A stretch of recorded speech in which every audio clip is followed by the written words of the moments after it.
and up. That's all I got. I'm not even joking.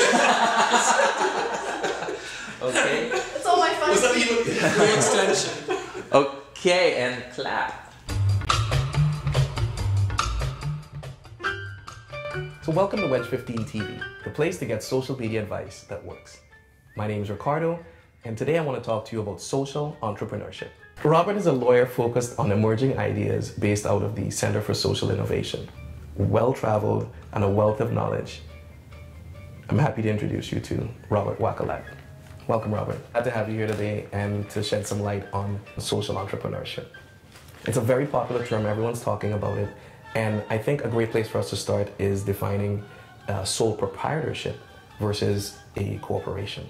What is the difference between the two?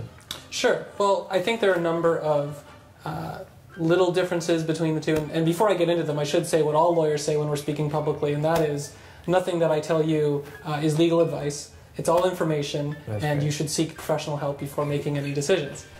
So there are a number of little things that follow that flow from changing whether or deciding on whether you're a sole proprietorship or corporation.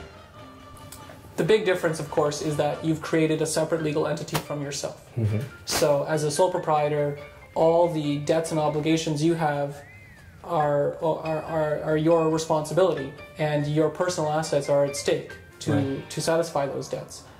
As a corporation, there's a separation between the individual and the corporate entity, and so there's a bit more protection in terms of being liable only for the investment that you put into the company.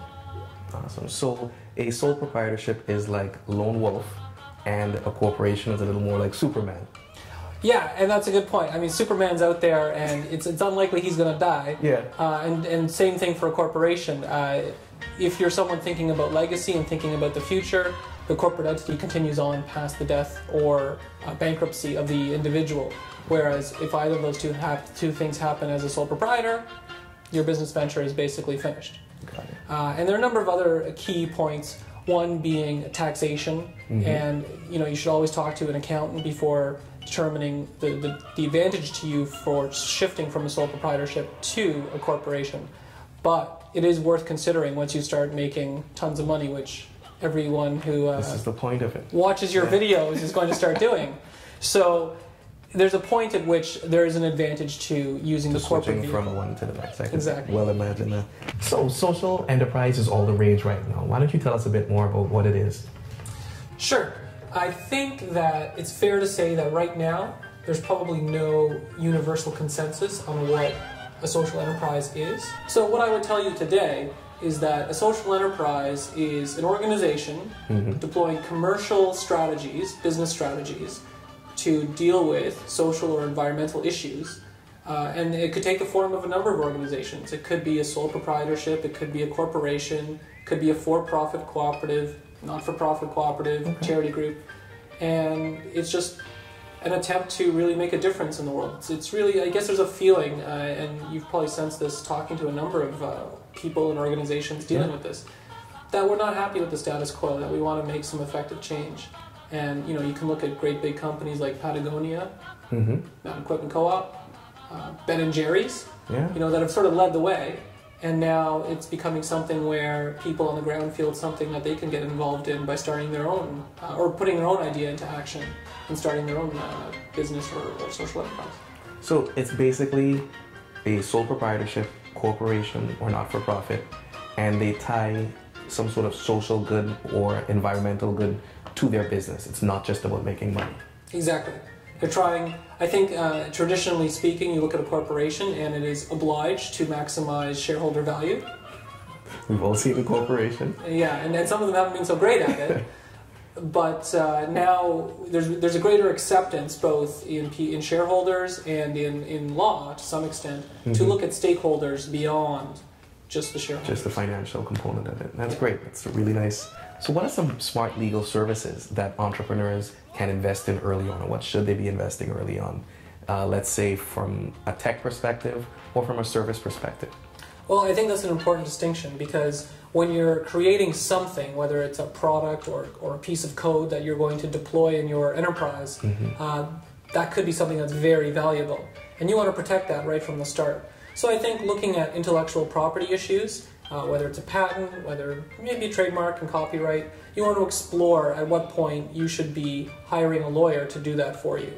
When it's a service, or even sort of products that may not be sort of proprietary, then your considerations would be slightly different, and you may be wondering, probably the biggest consideration is, well, when should I shift from a sole proprietor or a partnership to a more formal entity like a corporation or a not-for-profit? Right. And at that point, you should definitely start to have a conversation with the lawyer. You may not need to sort of fork out the funds to make that transition right away, but I think it's important to sort of explore where you're heading. Because that'll make a big difference in terms of the type of people you can attract.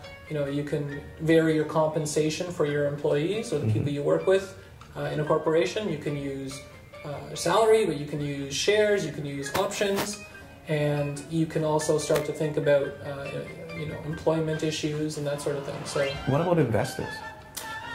Absolutely. So a corporation, generally speaking, will make it much easier for investors to jump on board. A number of social enterprises, tend to be not-for-profits, and that's fine, but then they're going to go the donor route. So there's a slight difference between the type of money they're going to try and attract to actualize their idea. But investors definitely like simplicity. They like to see a corporate structure in place. Right. They like to know that you've put in some money yourself to start with, and they like to sort of see what that amount would be, and sort of feel secure that, if need be, they can then sort of take over if things aren't working the way that things are, Got it. So basically, if you want to just start out, test your idea, sole proprietorship is just fine. And if you want to take things a little more seriously, start thinking of employees, investors, and getting compensation packages and things like that involved, it's definitely time to start thinking about speaking to a lawyer and getting those things nailed down in a more serious Superman type of fashion. Absolutely, you get that Superman package. So that's it for today. Now you know about social enterprises, sole proprietorships, and corporations. Who do you know that can use some sound legal information? So thanks for watching Wedge 15 TV, and we'll see you next time. And that's a wrap. Chicky bang, chicky boom, chicky bang.